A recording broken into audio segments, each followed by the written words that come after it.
Hey y'all! Welcome to my YouTube channel, Danimal Crackers, the place where I will share my theories, thoughts, and ideas on a wide variety of topics that I'm passionate about. So this video will be the first in a series that I've decided to call Binge and Purge Food for Thought.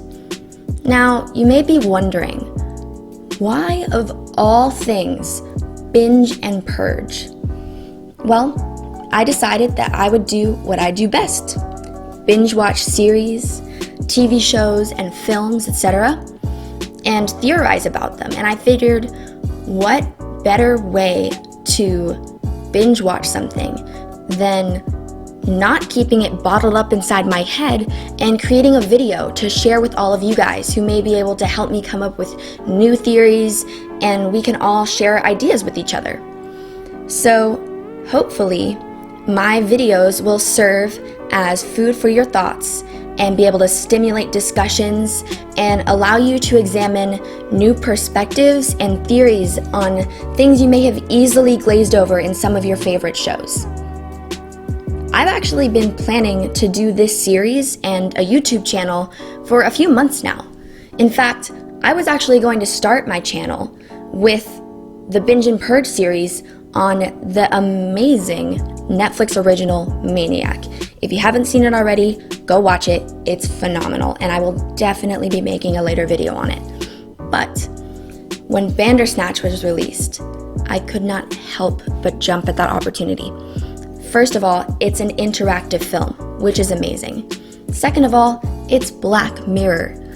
All of their episodes extremely complex and have some deeper meaning to them, which is the type of show that I love watching. So, without further ado, let's get to what you're really watching this video for. Answers.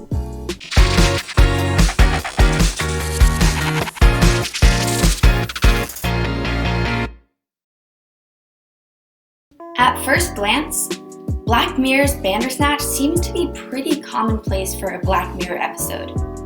A little bit unsettling, anxiety-ridden, intriguing, and mysterious. But of all the Black Mirror episodes that they've released, this has to be one of my favorites because of its complexity. To explain what I theorize Netflix is trying to convey, I'm going to use the following three main points. First, the multiverse theory. Second, connections to Lewis Carroll's Alice in Wonderland series. And third, the broader implications of the looking glass self theory. Wait a second, Daniela. You just presented a lot of information that the majority of your viewers probably aren't very familiar with. Allow me to explain. First, with the multiverse theory.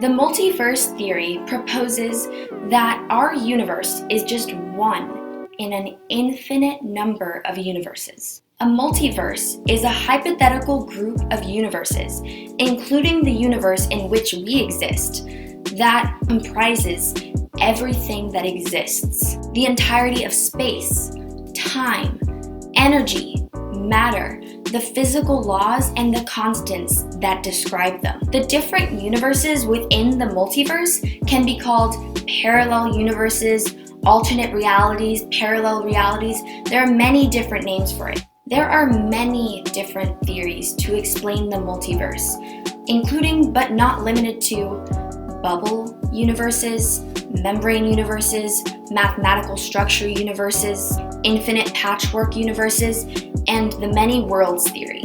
Although all of them are very interesting and I would love to explain all of them, for the sake of time and staying on topic, I'm going to explain the two that are most relevant to my theory as to what Bandersnatch really means.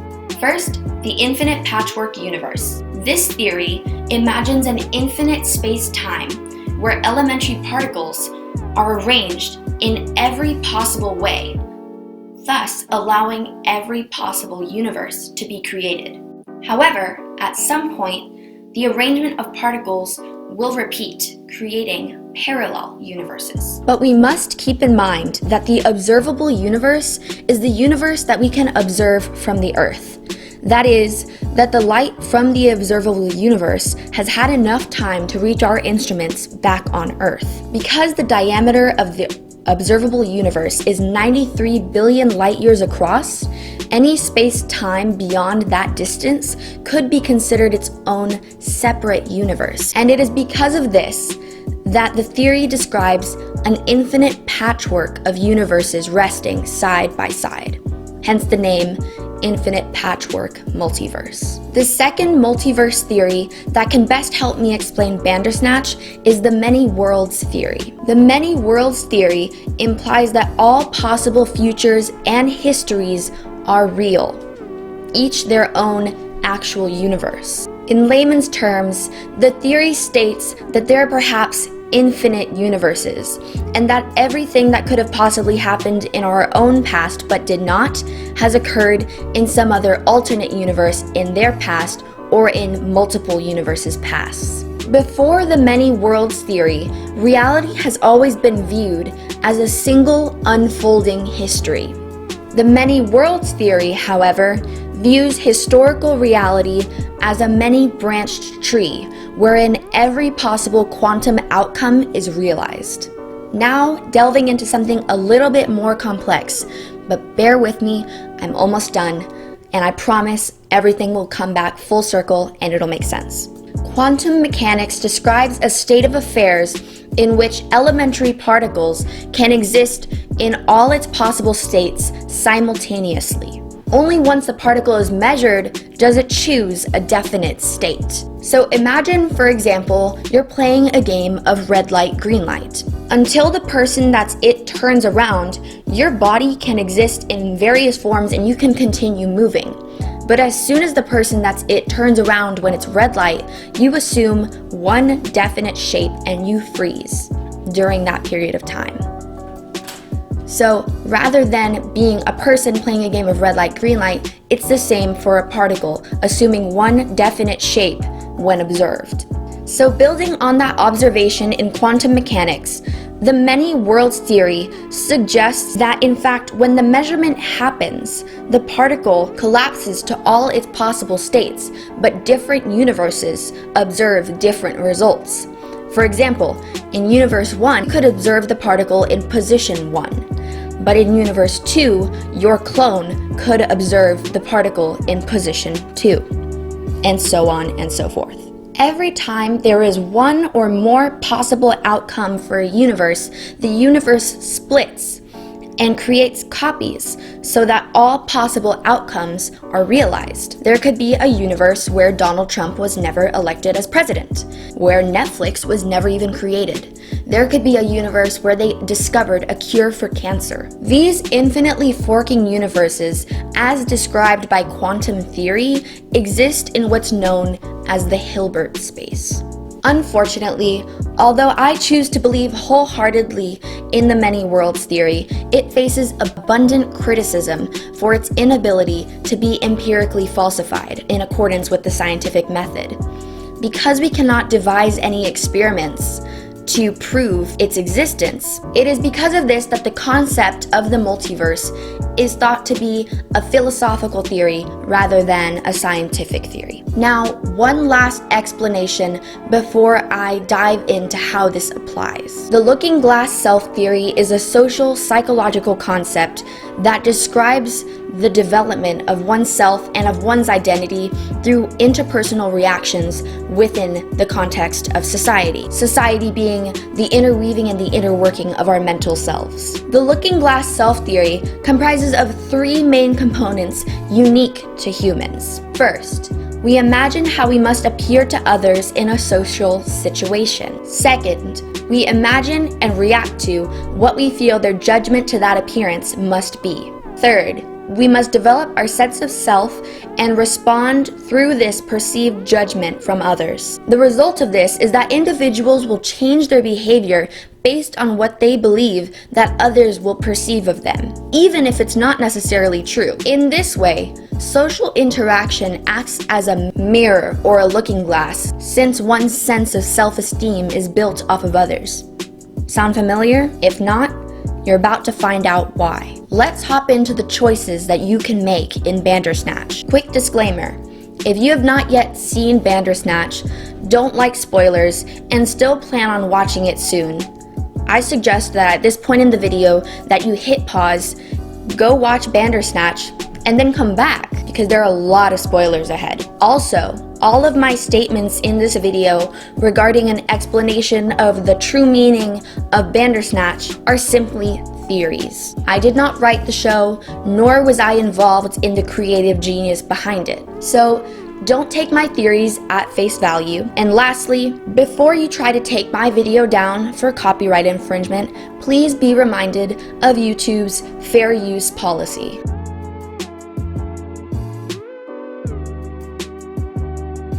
Now that the disclaimers are out of the way, let's get into the meat of Bandersnatch.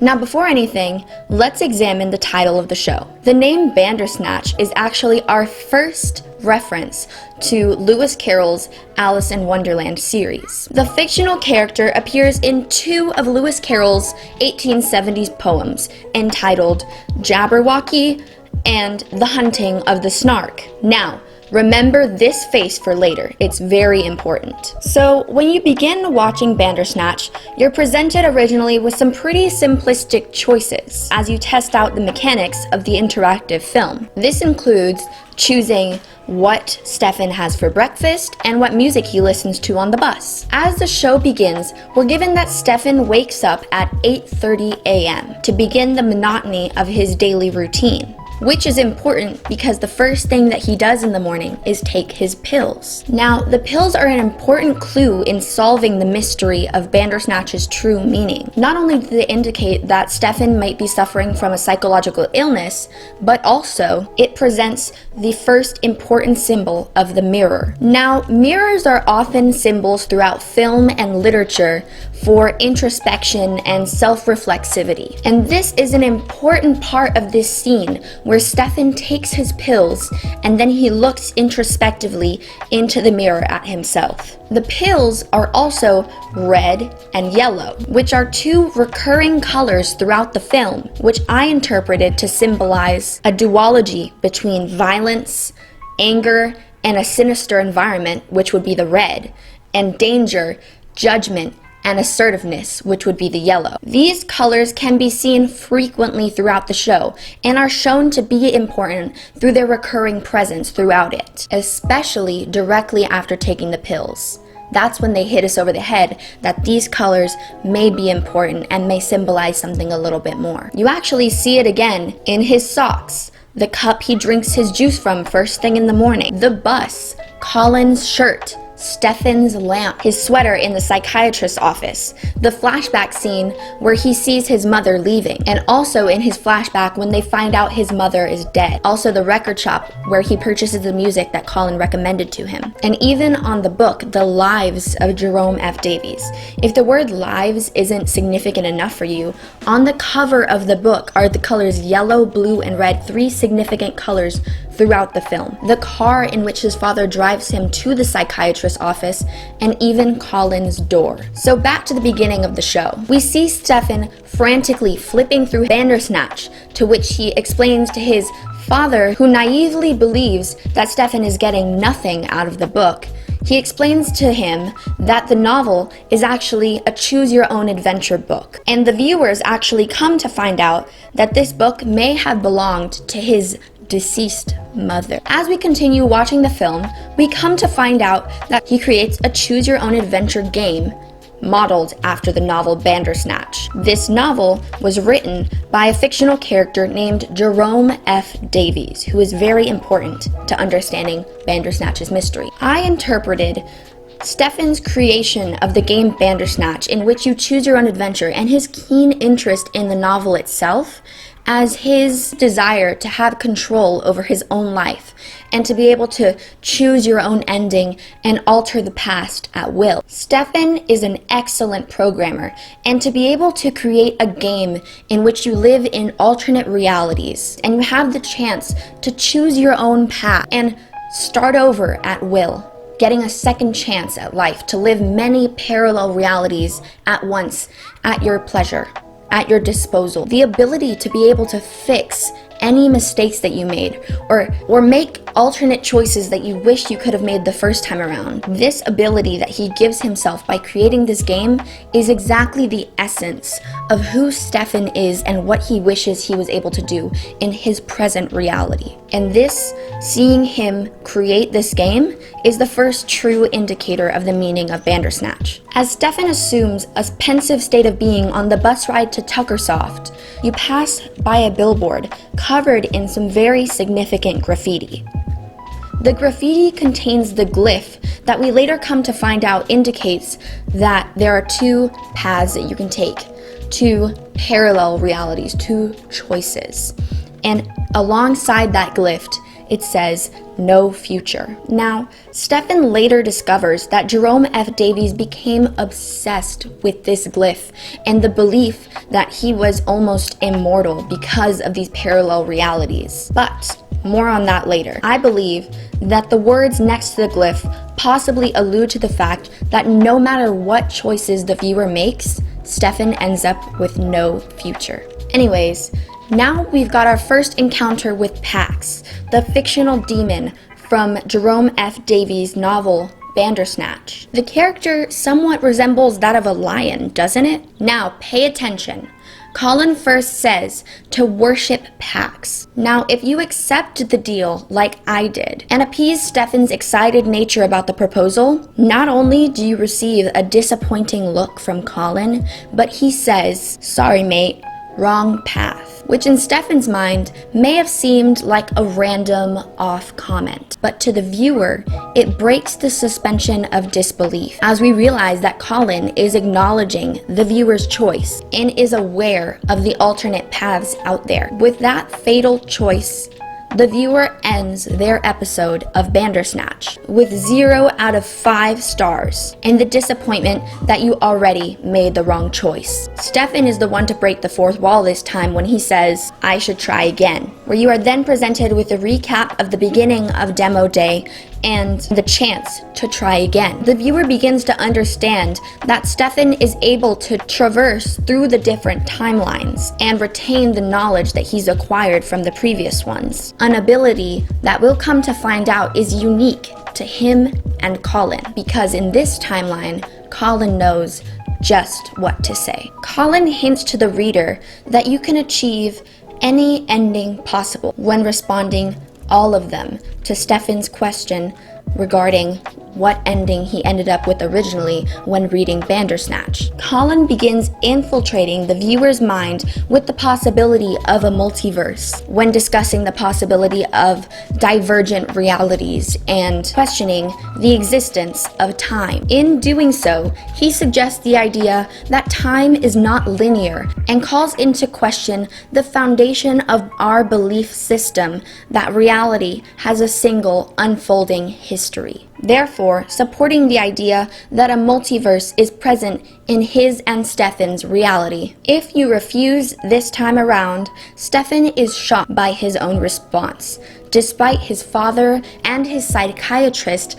naively believing that it was just a sudden surge of confidence. The viewer, though, can interpret this as Stefan beginning to realize that he may not have control over his own actions. Once you meet with the psychiatrist and choose to speak about the trauma with Stefan's mother, the viewer gets to see that Stefan's need to have the rabbit before leaving and his father taking it away the night before caused his mother to catch a later train that derails and causes her ultimately to die. The rabbit that Stefan's so fond of is yet another nod to Alice in Wonderland. These actions that we get to see in his flashback in the psychiatrist's office shed light on why Stefan lives with this eternal guilt and also shows a backstory to why he has such a pent-up aggression towards his father, which manifests in the choices that the viewer is given throughout the show to be able to either maim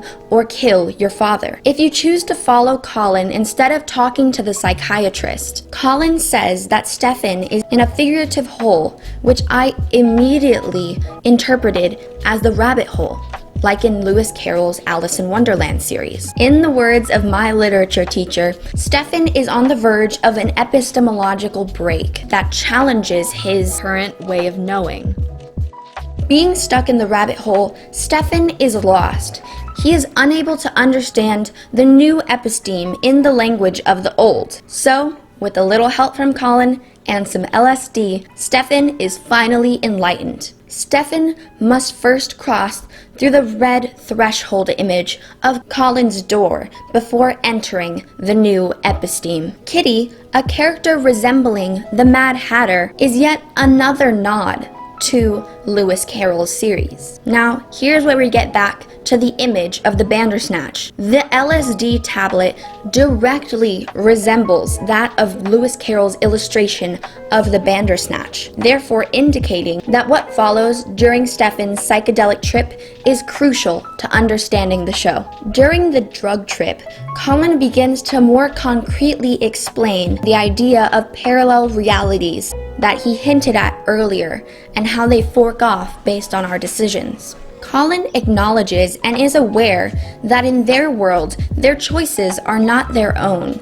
The spirit he refers to is us, the viewers, actively controlling Stefan's reality with our choices. Although Colin spits out a bunch of information at once, one that is key to understanding the true meaning is where he states that mirrors let you move through time, echoing Lewis Carroll's idea directly with the title of his book, Through the Looking Glass. I feel like he's hitting the viewers over the head with the idea that there is a message in the game/film that is Bandersnatch, and we just have to see it. Like in Colin's Pac-Man metaphor, Stefan is pursued by demons throughout the show that are probably just in his own head. Colin solidifies this idea of parallels reality with him forcing the viewer to choose either him or Stefan to jump off of the building and ultimately commit suicide. Here, Colin is hinting at the idea of quantum suicide and immortality, and that his consciousness is bound to each branch on the metaphorical tree of divergent realities, and when he jumps off of the building, that he will continue to exist in the alternate realities because there are other branches that do not lead to death. So essentially, die in one reality and live in many more. When Colin dies, Kitty's grief leads Stefan to anxiety, and you see him showing the symptoms of a possible panic attack. And this causes his first psychological demon manifested in the form of Pax to pursue him. So you're thinking, wow, I just wasted my time by watching this video that's simply saying the same thing that everyone else is saying.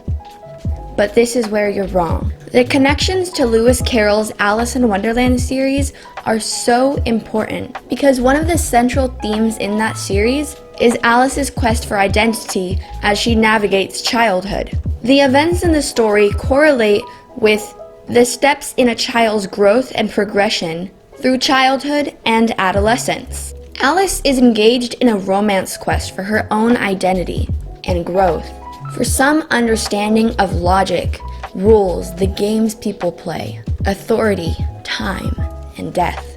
Like Alice, Bandersnatch is about Stefan's search for identity, as he attempts to have control over his own life in the absence of his mother and his overwhelming guilt and pent-up anger with his father.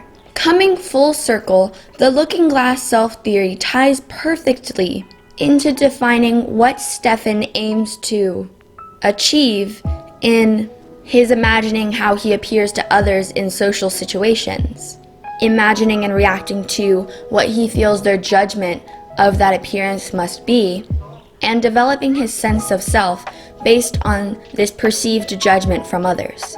Time and time again, the viewer sees Stefan traverse these timelines in an effort to achieve higher ratings on Bandersnatch.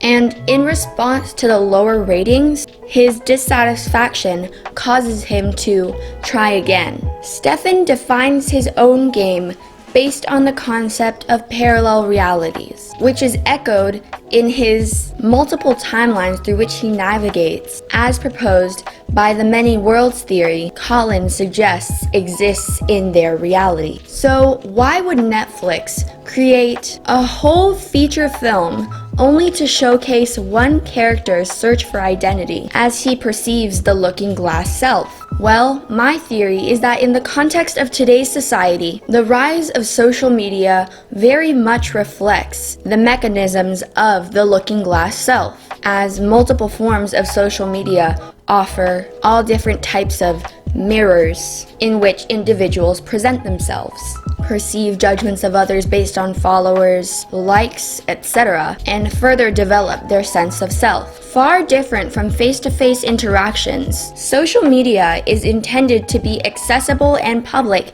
at all times, meaning that its users are constantly exposed to criticism and judgment from others. One's cyber self can be very easily arranged and perfected to fit the supposed acceptance of others. Teenagers, like myself, are increasingly involved in updating their online personas, which puts them at risk for damaging the development of their real-world self. So, what exactly am I getting at? Overall, I believe that the creators of Black Mirror's Bandersnatch wanted to broaden the minds of the viewers and give us a sign, like we did Stefan, to make us aware of our reality before it's too late. The show questioned the constructs of space and time and gave Stefan the agency/ability to traverse the parallel realities of the multiverse in his quest for self